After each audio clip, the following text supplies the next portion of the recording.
you left an abusive relationship. And I want to know, what was that exact moment that you decided that I'm done? So the moment was I was actually in Bombay. I'd come back to Bombay because I was very sick. Okay. I was hospitalized in Dubai 3 times. The abuse, and the doctors out there didn't know I was getting abused at home. Yeah. So they told him that you need to send her back because she's going to die in India if she stays here, because my ketone level was 3++++. So he messaged me saying, this is in Hindi, that if you ever come back to Dubai, I will tear your and I was pregnant. In my head, I was like, no, I'm not going back. Yeah. I'm not going to go back. Even if my parents don't keep me, I will figure something out. I'll beg on the streets if I have to. And you were very, very young. Yes, I had not even turned 20.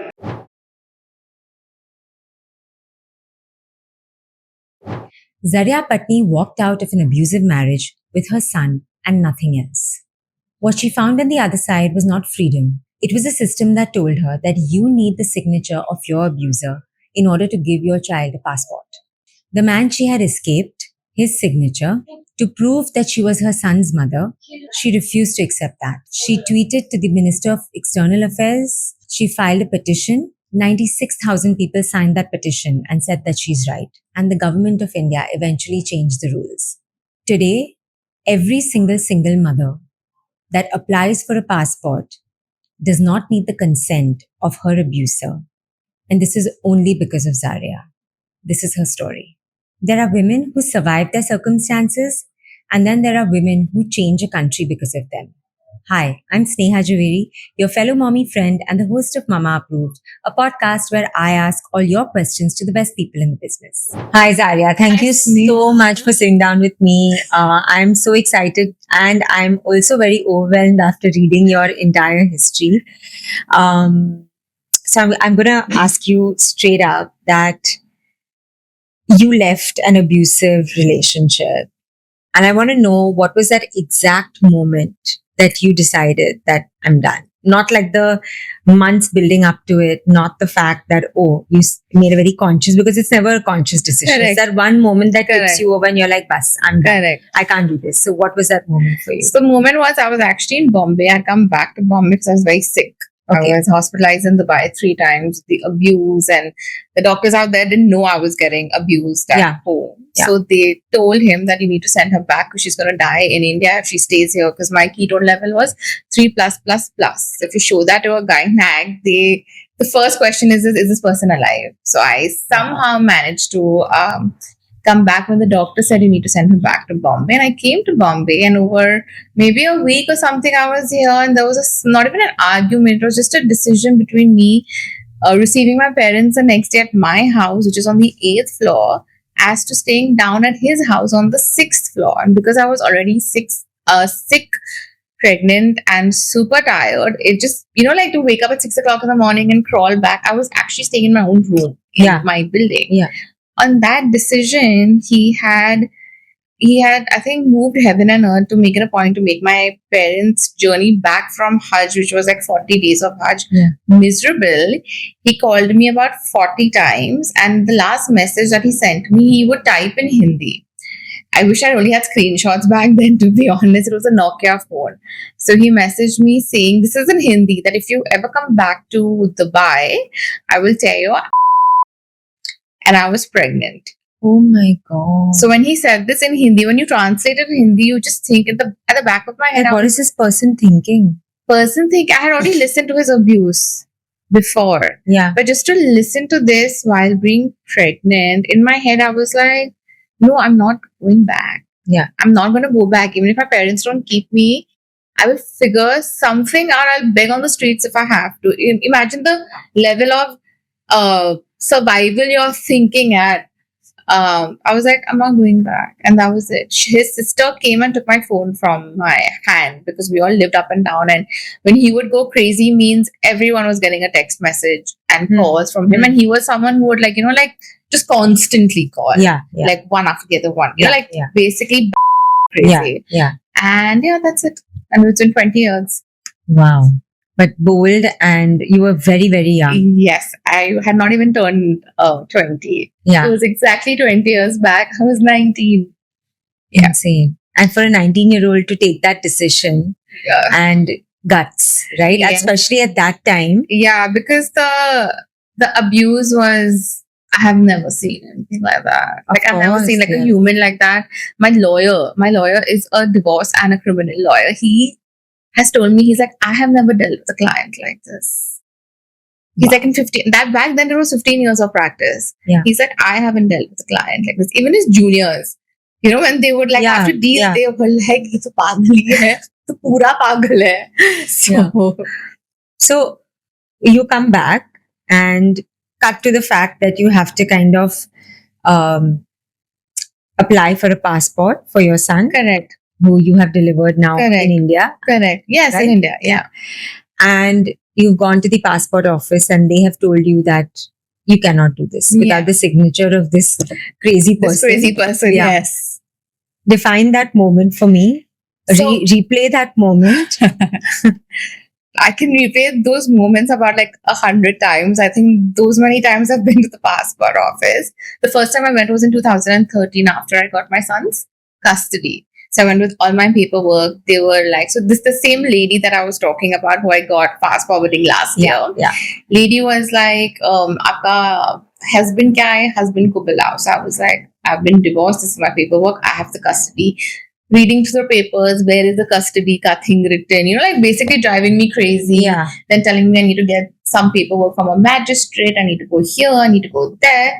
They drove me crazy from 2013 to 2016.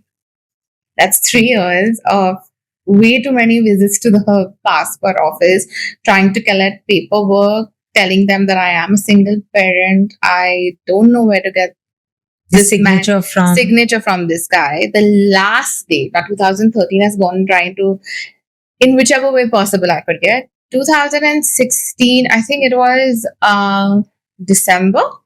November, end of November, December. This was the demonetization week right after that. I still Yeah, remember. yeah. So I'd gone to the passport office and the lady, this was another lady, they just have a rule book that you have to fit into.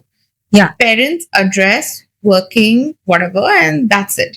If you don't fit into that format, you are then just sitting as a file in their Correct. back. And they don't give a crap They because don't they're give a like, crap. whatever. Yeah, they don't care. So I'm sitting out there, and that room has about like maybe another 10 people also standing because it's someone's name change, address change, like Correct. spelling mistake, minor Minor stuff. errors. Yeah, mine was a big one. So she's looking at my paperwork and she's like, "Madam, aapka ex-husband kidhar hai?" So I was like, "I don't know. I've been back then. I was probably divorced, maybe 12 years or something." And I was like, "I don't know where he is." She told me to file a missing persons report and to find him.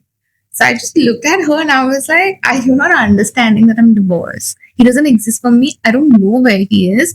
Also, to the extent when he stopped accessing the little visitation that he had, Yeah. I used to send a letter to the police office, a police station Station. every month when he would come, because I was always fearing that he would do something to me or to Muhammad, because that was a tactics that, I will do something to the kid, then I'll blame it on her, Yeah. and I'll show it in court that she's an unfit mom. Yeah. So every time he would come, I would send letters. So when he was not also obtaining his access, I was still sending letters to the police station, and they would stamp and give it back that, she's already informed us that he's coming. I had all those letters. I'm showing them to her and she's like, ye sab kya hai? Ab missing persons ka report file karo. I was like, I'm going to take care of you in court. I was so angry and agitated, and you can't talk to a government official in that tone and manner. And me being already a very soft person in general, the anger that was fuming from my head, I had to keep all my emotions in check. I was like, I'll take care of you outside. I came down, I was sobbing. I was like, they're still not giving me the passport. I don't know what to do. I called my uncle up, and then he's like, I've heard of this change.org. And why don't you just sign up about that? So that's the moment where I was like, I need to fix this. I'm going to do whatever I have to. I need to get my kid's passport. Did you really think that change.org will help you in any way? Or it was just like, this was your desperate mother's cry that this is what I have to do? It was, I had no idea. I had just been like, you know what? If this is what I need to do, if I need to put my entire case, which is already on the Supreme Court match horse, it's not like it's a hidden thing. Yeah. I was like, if I need to like redo this and put it out there on social media that I need help, I'm willing to do it. Then I called my lawyer up and I asked him, I'm like, can I do this? He said, yeah, why not? Let's give it a try. Let's give it a try at every level. So I went ahead and I did this. And then it was picked up by every media. I read somewhere that you got 96,000 signatures on your petition. Yes. So obviously there are many people Yes. who actually are going through Correct. or were going through that Yes, at that time, but yes. now I'm sure they are also going Yes, through the same very- thing. Very much. So back then, 96,000. But imagine now, if I had to do it again, for whatever reasons, how much we would get, because the Yeah. information from now 2026 2015, the way information 2017, the way information passes now, it's much Quicker. far quicker. So the people that sign my petition, under that, you can always leave a message as to why you're signing a petition. What is your reason? There were so many kids who had access to social media but didn't know where their fathers were, who wanted to study abroad, could not obtain a passport. The mothers have no idea where the birth certificates are. Like coming from different parts of India, saying that our mothers have suffered this for years. Thank you so much for doing this. I might still have them in my emails because all the good ones I've like saved them and kept them, saying that, we really wish our moms had the courage to do something like that. Like our files are sitting and there's no help. Thank you so much from. So what exactly are they thanking you for? I mean, I know, but if you can just say what exactly are they thanking you for? So they're thanking me for the fact that you don't need the signature of your ex-husband to get you a passport, because on a passport format it says that you need the parent's signature. Now they don't have any options for a divorced parent, someone going through a divorce, a person who's who has custody already, a person who has custody, and the opposite person has visitation rights, which was my issue. And then people also like, again, I have custody, I'm the one taking care of the child, doing every single thing. This guy just has a visitation right written on the paper. And he's not even met my kid for so many years, doesn't want to meet my kid, which is a great thing for us. But like stuck in situations where you are like, okay, so what am I supposed to do? How am I supposed to obtain this paper? So it's got all those issues. So the entire Annex to C is actually my petition. They're all my grievances. Yes. Which actually cover everything. Cover everyone else's grievances. Basically. Because I feel like in any case, to get anything done with the amount of bureaucracy and all of that's there, it's very tough to move change. It is. But I do also believe that the then External Affairs Minister we had, I think Sushma Swaraj was, and she was instrumental in a big way to 100%. kind of move this forward for you. Was it like a tweet or an email or? So change.org is like a online petition where you put your grievances and then you start forwarding and emailing people. So that's what I did. And I also tweeted to the foreign minister. And I think because of the emails that they were just regulating and people were sending, like back screenshots and emailing and messages. So whoever, the reach must have been more, but the people to sign it were 96,000. From 96,000, there was, I think, also Imran Hashmi's wife who had retweeted this message of mine. Yeah, it showed up on my inbox long back. And there was, I think, Menka Gandhi had also retweeted my tweet that this girl is suffering and people should help her get the passport. So there were, I think, multiple people back then. And so I don't know how it reached her directly, but I was in Hyderabad. I'd already done all of this. So I was like, okay, I'm just going to now just go and, hang with my uncle who had told me to get this thing done. So I was in Hyderabad and I kept getting a call. It's saying passport office. And just shortly, a few hours before that, my cousin's like, "Arey, the rules have changed for single parents. Why are you getting like so upset? Like, Sushma Swaraj ji has made this announcement."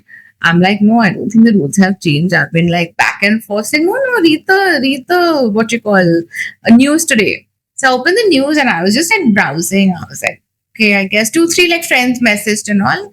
I didn't know at that point what was happening. I was getting this call a few hours later. So then I answered and I was like, yeah, sorry, what do I do? They were like, oh, can you please come to the passport office tomorrow? We want to have a chat with you. I'm like, okay, but I'm traveling. Can I come like next week? And I was like, this must be another thing. another lame call or something. So I just left it. Again, I got a call when I came to Bombay. They're like, ma'am, we are calling and we will be giving you your son's passport. So can you please come? I'm like, okay. And I'm gone and told my parents. I said, they said they're going to give me Muhammad's passport. Like, wow, that's crazy. Yeah.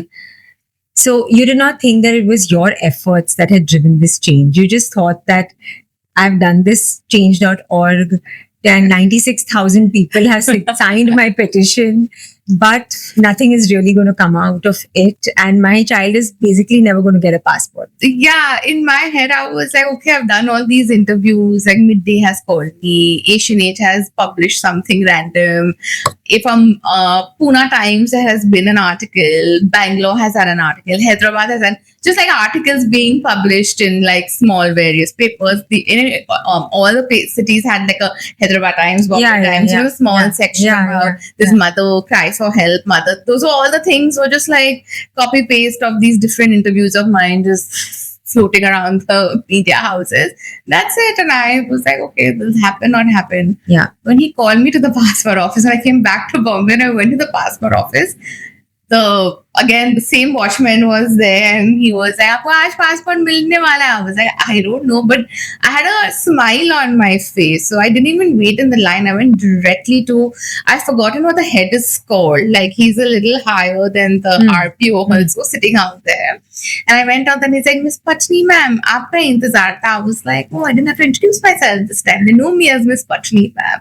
I sat down and they were like, aapki ministry mein bahut charcha ho rahi hai. And in my head I was like, meri ministry mein charcha ho rahi hai bhai. He removes the annexure C and he hands it over to me in my hand. And I'm reading the annexure C and I'm like, these are my words. This is exactly what I have said in my petition. Single parent divorce, custody, visitation rights, ex-husband is not in the picture. He's not going to ever be in the picture.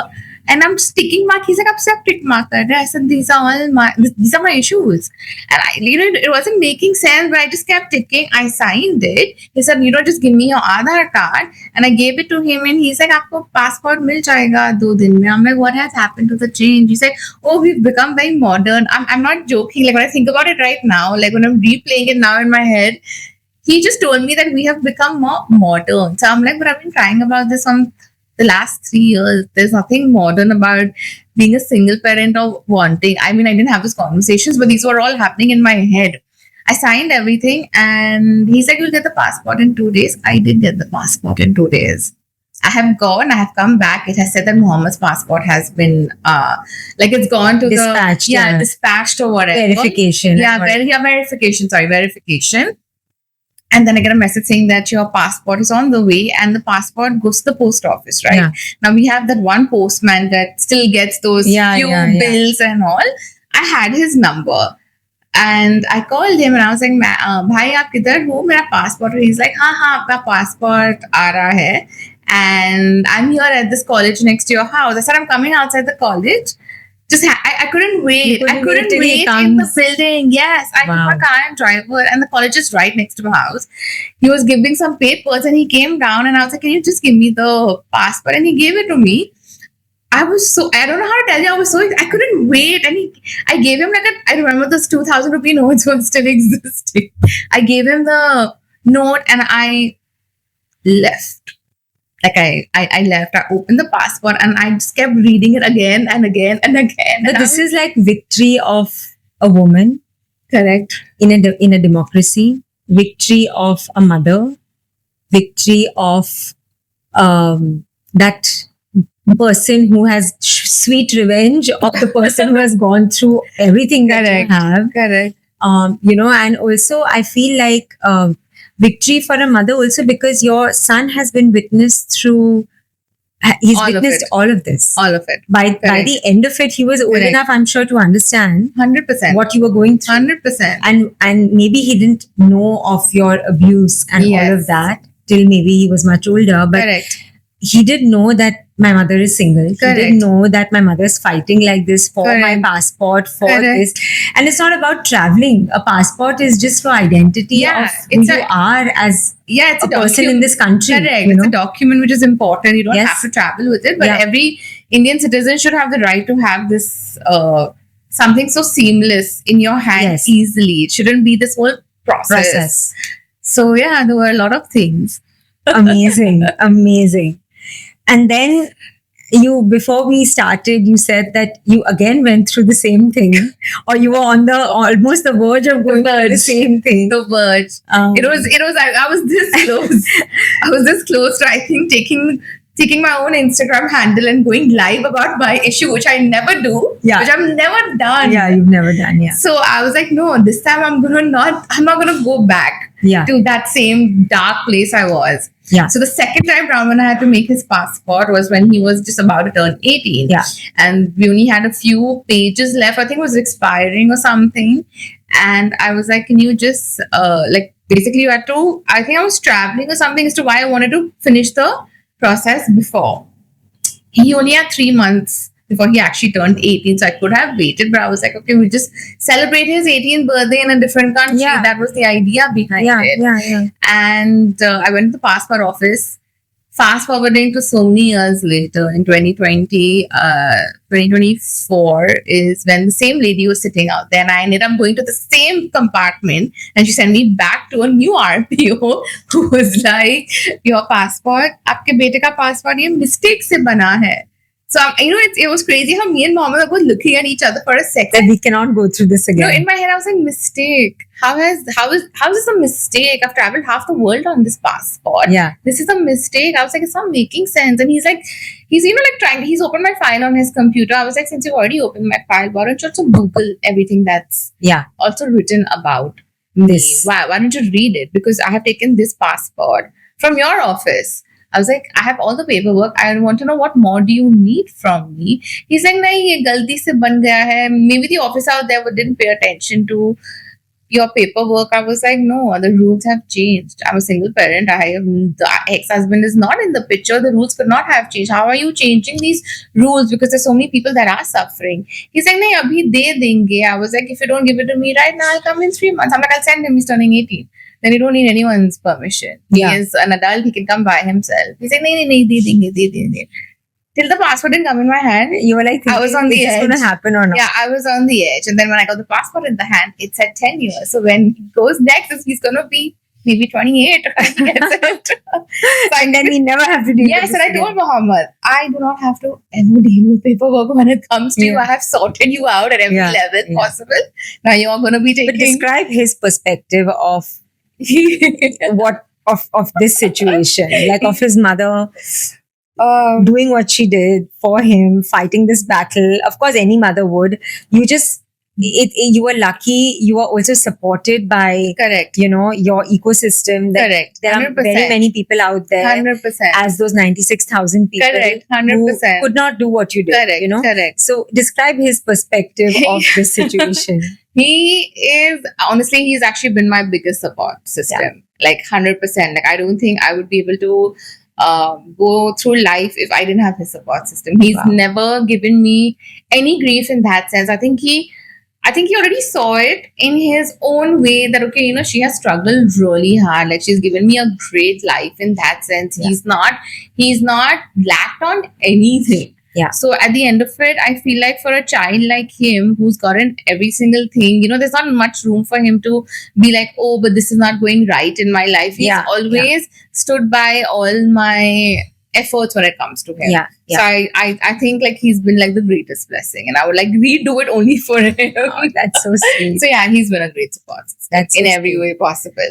But he has he been witness to this whole passport thing? Yeah, because when he was small, when he turned maybe I think 11, 12, 13 is when he used to come with me to the passport office, because you need to, for the picture, you need the child there. You can't give the small passport pictures anymore. They need to click your picture. So the whole process would go till the end. They would take the picture, and it was like the last department where they again verify your paperwork is where they would get stuck.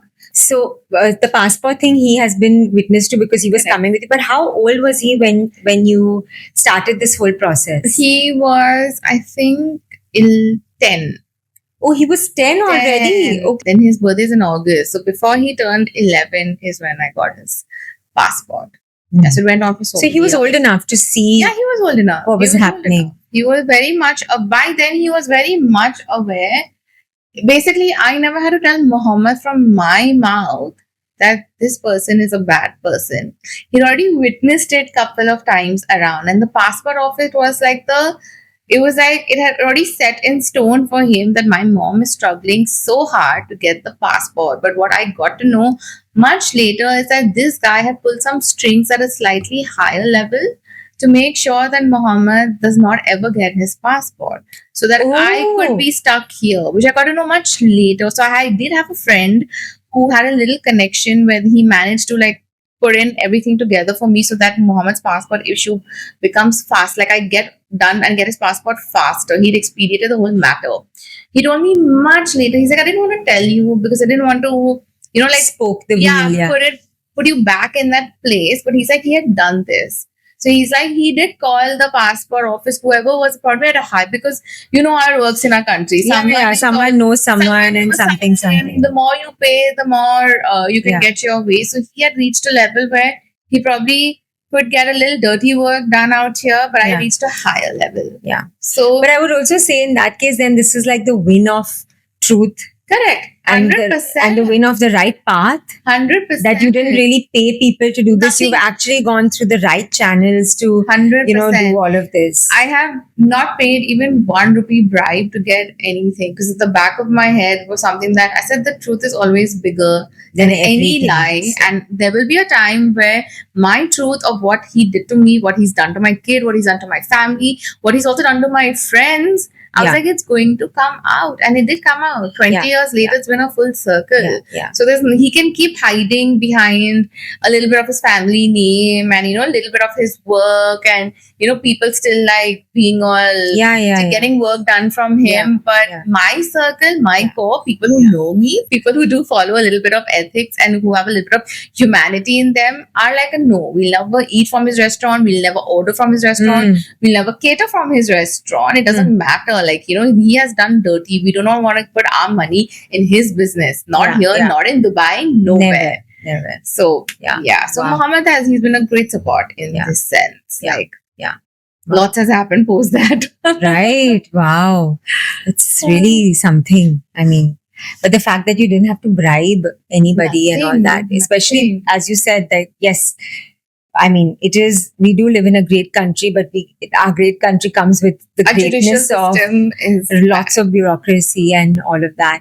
But if there was one advice that you had to give a woman who is struggling with something similar, you have obviously paved the path for this particular issue for many, many women. yeah. So they may not need to struggle about this, but there are so many such small things that are required, and women are struggling because Correct. A, maybe they're women, B, they don't have the, the education, the 100%. wherewithal, what Yes. is that advice that you would like to give? I feel like firstly it's very hard to leave an abusive marriage. So Yeah. unless we don't have a structure that we are planning to form for ourselves going further, especially with children. This is only in terms of children. Yes. Because when you don't have children, it's easier to It's easier. sort of just leave and like restart your life. Yeah. But with children, what happens is you're thinking about their finances, their food, their shelter, their clothes. It's always harder to leave. So I feel like at times Their future. you need to center yourself and just tell yourself that I'm going to try to fight this. And now it's reached a point where I've seen men actually abuse women. It's come to a point where I'm like, okay, if he's hitting you, you know what, hit him back, because it's only coming to a slap, right? Slap him back, because what else can you do? Yeah. It's taken me 20 years to even voice this. Otherwise, for me, like being violent or slapping or even abusing, I'm like, who does things like that? Yeah. How do people from cultured families Yeah. and good upbringings with good household do things like that? Yeah. But like so many years later, I'm like, no, if he's being bad to you, like physically abusing you, you need to figure a system out. And if you need to leave, and if you need to tell 20 people that he's abusing you, say it. You need to be open and vocal at the fact that this man is harassing you. Yeah. Like, you need to say it out loud, because if you don't say it out loud, that circle it never ends. It's a vicious circle. Your kids are growing up in that. They're going to have so much of trauma. Your son will either become like him, or then he'll be an absolute recluse, or him too thinking of marriage is a beautiful thing. But if you get married to the wrong person, you're carrying so much of burden of all the wrong rubbish. things that Yeah, you're doing. absolutely. So it's so, like, going forward, there's so much of knowledge, there's so much of awareness. 20 years back, there was nothing. Yeah. Like, the Domestic Violence Act came into existence in 2005, the year I got married. Before that, it was just like a घर का मामला. घर का मामला है, आप please घर पे सॉर्ट कर दो, यहाँ मत आना, पुलिस स्टेशन तो मत आना. Yeah, because they don't want to get involved. Yeah. And they still, I think at times, they don't want to get involved. They don't want to. Which is so sad, because if you think about it, then the human life, the price of a human life in India is nothing. Thank you so much. This was Welcome. fabulous. This conversation was fabulous. And I hope that everybody watching this, there are those people watching this as well who are going to be severely benefited from this. I hope so. Yes, Yes, we yes. all really need a little bit of a support I to get think through it I every think day. Yes. Yes, we do. Thank you so much. Most welcome, Sneha. Thank you so much for watching this episode. If you like content like this, don't forget to like, share, and subscribe to my channel.